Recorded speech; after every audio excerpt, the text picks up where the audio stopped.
End game के बाद से ही मार्वल ने नए नए कैरेक्टर्स को इंट्रोड्यूस करना शुरू कर दिया था और इनमें से एक कैरेक्टर है आयरन हार्ट का, जिसको मार्वल ने इंट्रोड्यूस किया था वकांडा फॉरएवर में।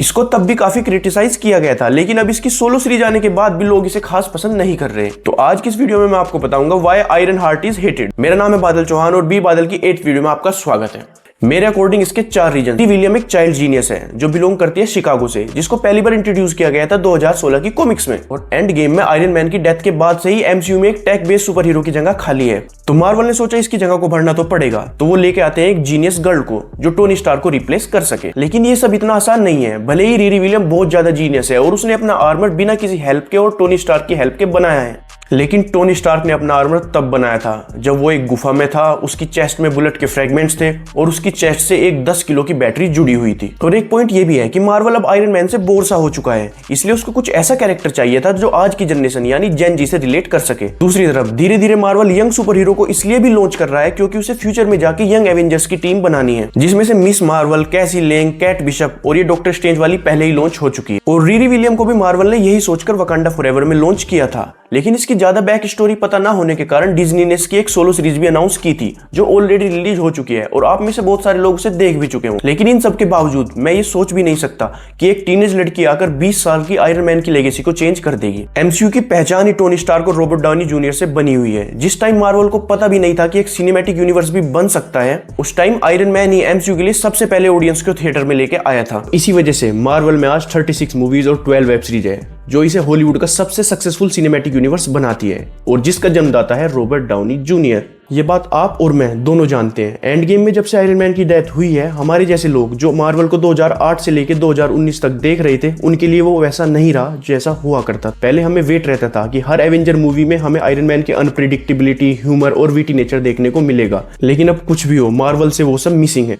लेकिन जैसे मार्वल में नए नए फैन जुड़ रहे हैं, उनके लिए ये सब चीज इतनी ज्यादा मैटर नहीं करती, लेकिन हमारे जैसे लोग जो 2008 से लेकर 2019 तक आयरन मैन को देख रहे थे, उनके लिए एक बहुत बड़ी बात है, क्योंकि हमने मार्वल के स्टार्टिंग से लेकर एंड तक सारा सफर टोनी स्टार्क के साथ किया है और बिना टोनी स्टार्क के मार्वल पहले जैसा नहीं लगता। और ये एक फैक्ट है। अब मार्वल भले ही रीरी विलियम को आयरन मैन के रिप्लेसमेंट के तौर पे लाया हो, लेकिन क्रिटिक्स इसको मैरी सू का लेबल देते हैं। मैरी सू का मतलब कॉमिक्स और बुक्स में एक ऐसा कैरेक्टर होता है जो बिल्कुल परफेक्ट होता है, उसमें कोई फ्लो नहीं होता, कोई वीकनेस नहीं होती। जैसे कि रीरी विलियम ने 15 की एज में एक आयरन मैन जैसा सूट बना लिया, वो भी तब जब उसके पास टोनी स्टार्क की तरह बिलियंस ऑफ डॉलर भी नहीं थे, कोई फंड नहीं था, कोई इन्वेस्टमेंट नहीं था और उसको सुपर हीरो बनने में भी कुछ खास मेहनत की जरूरत नहीं पड़ी। साथ ही उसकी पर्सनैलिटी और इमोशनल डेवलपमेंट बहुत ज्यादा अंडर डेवलप्ड है।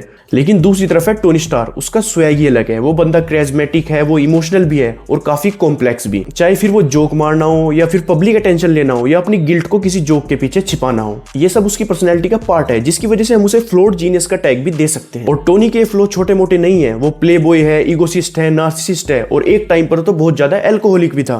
ये सब चीजें ऑडियंस को उससे रिलेट कराती है, मेनली उसकी कमियों के साथ, जो आजकल आपको मोस्टली हर इंसान में दिख जाएंगी। लेकिन टोनी स्टार्क इन्हीं सब कमियों से ऊपर उठता है। वो एवेंजर्स का लीडर बनता है, न्यूयॉर्क को चित्तौरी आर्मी और न्यूक्लियर मिसाइल से बचाता है और सकोविया अकॉर्ड्स को सपोर्ट करता है ताकि सुपर हीरो अपने काम के लिए आंसरवेबल हो। और इन्हीं सब के लिए वो अपने बेस्ट फ्रेंड कैप्टन अमेरिका और एवेंजर तक के अगेंस्ट चला जाता है। और दूसरी तरफ इन्फिनिटी वॉर में अपने स्टूडेंट स्पाइडरमैन को खोकर थैनोस से 1v1 कर वो मरने तक की स्टेज पे पहुंच गया था। जब वो अपनी वाइफ और बेटी के साथ सेटल होता है, तब उसके पास वो सब था जो उसके लिए उसकी लाइफ में मायने रखता था। लेकिन इन सब के बावजूद वो सब कुछ छोड़कर दुनिया बचाने निकल पड़ता है और एंडिंग में इसी दुनिया के लिए खुद को सैक्रिफाइस कर देता है। स्टार्टिंग में जो बंदा एल्कोहलिक, नार्सिसिस्ट और लोगों को मारने के लिए हथियार बनाता था, वो एंडिंग में आते आते उन्हीं लोगों के लिए खुद को सैक्रिफाइस कर देता है। अब बताओ, क्या इससे अच्छा कोई कैरेक्टर डेवलपमेंट हो सकता है? ऐसा ही कैरेक्टर डेवलपमेंट मैंने सिर्फ एक बार देखा है, वो था गेम ऑफ थ्रोन्स में जैमी लैनिस्टर का। अब सबसे बड़ा पॉइंट आता है कैरेक्टर राइटिंग का। अगर आप टोनी स्टार्क की रिप्लेसमेंट वाली बात साइड भी रख दे, तब भी रीरी की स्टोरी में इमोशनल डेप्थ नहीं है। हमें रेयरली ही उसका कैरेक्टर स्ट्रगल और इनर कॉन्फ्लिक्ट में दिखाई देता है। उसका सिर्फ एक ट्रॉमा है, वो है उसके बेस्ट फ्रेंड की डेथ। देखने में बहुत बड़ी बात है, लेकिन रीरी की स्टोरी में ये इतना इंपैक्टफुल नहीं होती। जब मैं आयरन हार्ट सीरीज देख रहा था, तब नेटली के फ्लैशबैक पे मुझे कोई इमोशनल डेप्थ फील नहीं हो रही थी। और तो और मैं सोच रहा था कब ये सब खत्म हो और मुझे हुड और मेफिस्टो के बारे में कुछ पता चले।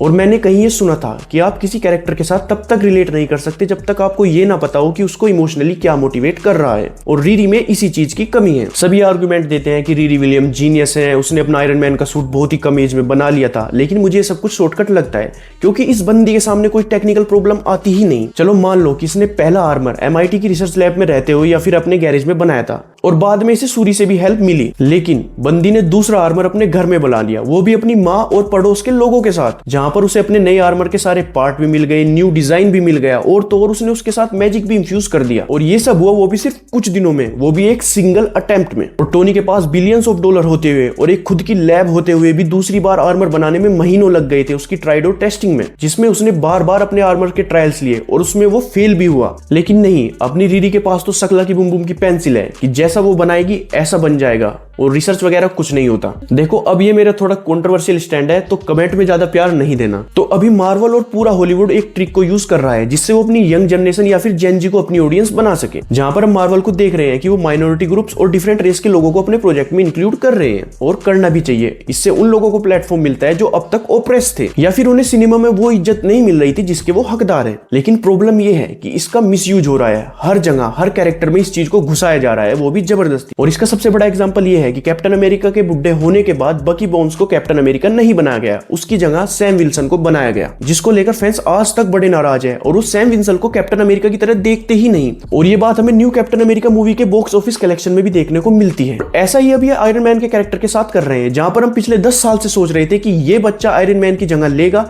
लेकिन तभी अचानक से रीरी कहीं से टपक जाती है। जहां पे आयरन मैन एक व्हाइट मेल कैरेक्टर है, दूसरी तरफ रीरी विलियम अफ्रीकन अमेरिकन एक फीमेल कैरेक्टर, जो कि लोगों को इतनी जल्दी डाइजेस्ट नहीं होगा, क्योंकि ये एक ह्यूमन नेचर है कि जिस कैरेक्टर को प्ले करते हुए आप एक एक्टर को देख लेते हैं, फिर बाद में कितनी भी रिकास्ट कर ली जाए आप दूसरे कैरेक्टर को पसंद नहीं करेंगे, क्योंकि आपके लिए वो एक्टर फिर उस कैरेक्टर के लिए एक परफेक्ट रोल बन जाता है। जैसे कि मैं आपको अपना ही एग्जांपल दूं, महाभारत में नीतीश भारद्वाज ने जो श्री कृष्ण का रोल किया है वो और कोई नहीं कर सकता और मुझे पसंद भी नहीं आएगा। उसके बाद भी कई महाभारत बने हैं, उससे अच्छे बने हैं, लेकिन मैं आज भी श्री कृष्ण में सिर्फ नीतीश भारद्वाज को ही इमेजिन करता हूं। तो इन सब चीजों का कंक्लूजन ये है कि मार्वल आयरन मैन को रिप्लेस करना चाहता है या कोई दूसरा कैरेक्टर उसकी जगह लाना चाहता है तो कम से कम थोड़ा रिलेटेबल लाए, ना कि पूरी तरह अपोजिट। दूसरा, मार्वल ने जिस तरह आयरन हार्ट को आयरन मैन के रिप्लेसमेंट के तौर पर दिखाया है वो गलत है। साथ ही आयरन हार्ट शो में ये दिखाया गया है कि टोनी स्टार्क आयरन मैन इसलिए बना क्योंकि उसके पास बिलियंस ऑफ डॉलर थे, बाकी और कोई रीजन नहीं। और ये बात आयरन मैन फैंस के दिल पे तीर की तरह लगी। जहां पर मैं अपनी बात करूं, मुझे आयरन हार्ट से कोई दिक्कत नहीं, ये भी एक कैरेक्टर है, इसे भी देख लेंगे, जैसे हमने सी हल्क के एमसीयू एडेप्शन को भी झेला है। लेकिन इसको आयरन मैन की लेगेसी से दूर रखा जाए बस। आपका इस बारे में क्या ओपिनियन है मुझे कमेंट्स में जरूर बताएं। साथ ही इस वीडियो को लाइक और शेयर और चैनल को सब्सक्राइब करना ना भूलें।